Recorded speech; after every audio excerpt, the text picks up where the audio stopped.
Have you ever been in a situation where everyone just radiates that weird mix of effortless confidence and perfectly timed laughter, and you're standing there clutching your lukewarm drink like, so, how about this weather? Yeah, me too. But here's the thing. I've cracked the code. Okay, maybe not the entire code, but after way too many awkward social events, and that one unforgettable rooftop party where I literally tripped into a hedge while trying to seem mysterious, I figured out the 8 unwritten rules of elite social circles. And no, it's not about being rich or famous or knowing how to pronounce charcuterie without second-guessing yourself. It's about presence, mindset, and a little social sorcery. So grab your coffee, wine, or probably both, and let's get into it. Rule number 8, everyone has an agenda, and that's not a bad thing. All right, let's be real. Nobody's mingling at fancy events just for the free champagne and canapes. Okay, maybe like 10% for the canapes, but still, everyone has a reason for being there. Some people are building influence, others expanding their network, and some are just there to remind everyone how important they are with stories that definitely sound rehearsed. And guess what? That's not a bad thing. It's just how the game works. Think House of Cards. Frank Underwood didn't shake hands for the thrill of it. Every conversation, every spontaneous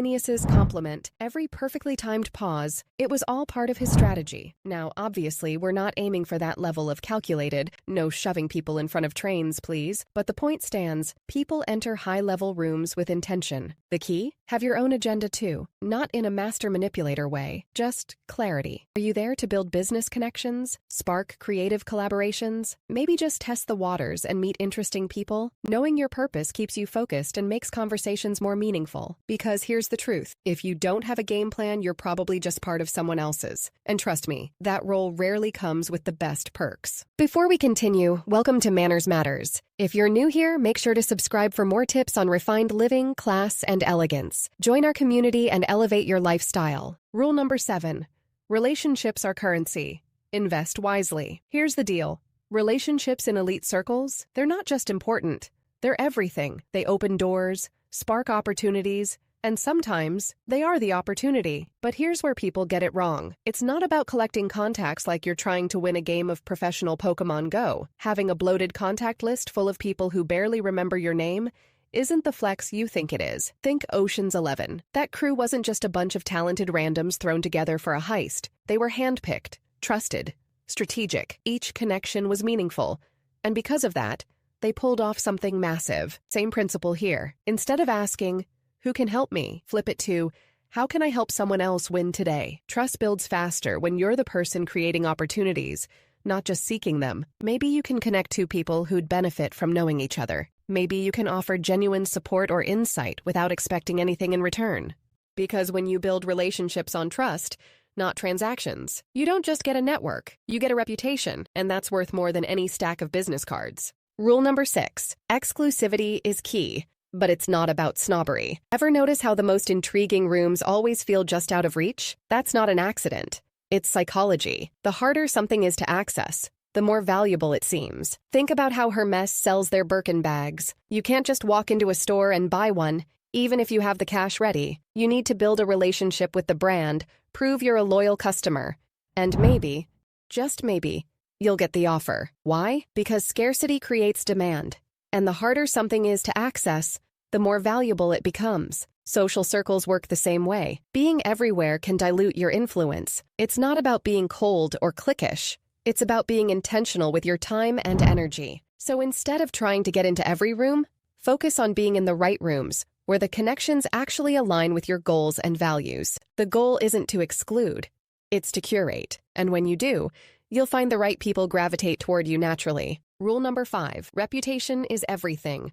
Guard it at all costs. In elite circles, your reputation isn't just part of who you are, it is your entire brand. It enters the room before you do, lingers long after you leave, and silently shapes how people see your value, trustworthiness, and influence. And here's the kicker. It takes years to build, but only one careless moment to wreck. One offhand comment in the wrong crowd, one promise you break without follow-through, or that one time you spill someone else's tea thinking it won't get back to them? Yeah, it will. And suddenly, you're remembered not for your talent or charm, but for being messy. Trust in high-level spaces is fragile. Once it cracks, patching it back together feels like trying to glue fine china with dollar store superglue. People remember. So how do you protect it? It's pretty simple, just not always easy. Keep your word, even when it's inconvenient. Give credit loudly where it's due. Handle conflicts quietly.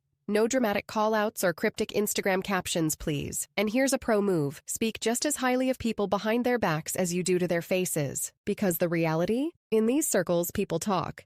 And when your name comes up, you want it attached to words like respect and integrity, not, oh, that person. Rule number 4, authenticity is paramount, but make it polished. Here's the thing. People can spot fake from a mile away. And in elite circles, inauthenticity sticks out worse than showing up to a black tie event in flip-flops. But, and this is important, being authentic doesn't mean emotionally unloading your entire life story after one glass of Cabernet. Real authenticity? It's about being genuine but composed. Show your personality, share what matters to you, but keep it elevated. Think less, oversharing on a group chat, and more, the confident version of you who has their life together, even when you don't. And here's a personal hack. Share stories that add depth, not drama. If you're opening up about a challenge you overcame, make sure the takeaway feels empowering, not like you're fishing for sympathy. Vulnerability can be magnetic, but a little mystery, that's just as powerful. Rule number 3, confidence is contagious.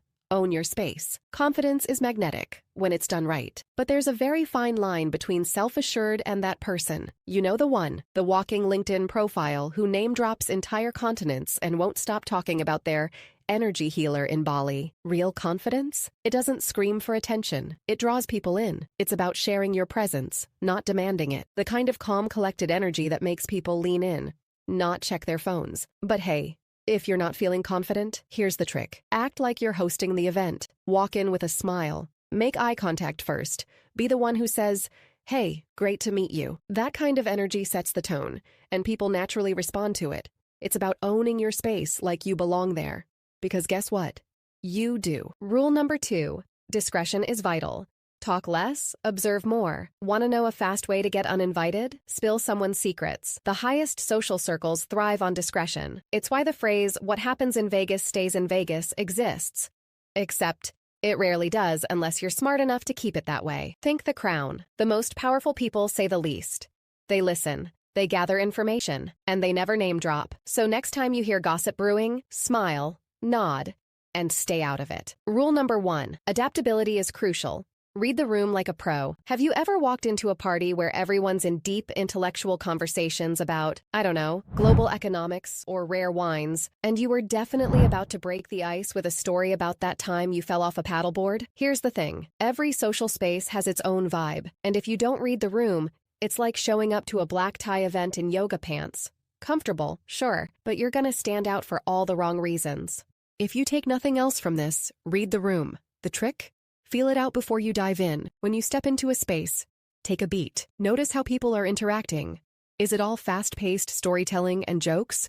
Or more of a speak in hushed tones and admire the art situation? Matching the energy isn't about being fake. It's about syncing up, because the people who read the room best own it. So, what do you think? What's your go-to rule for navigating social events? Share it in the comments, and if you want to know more about the Elite Women hacks, I've linked the video in the description box below. Thanks for watching. Stay classy. Manners matters.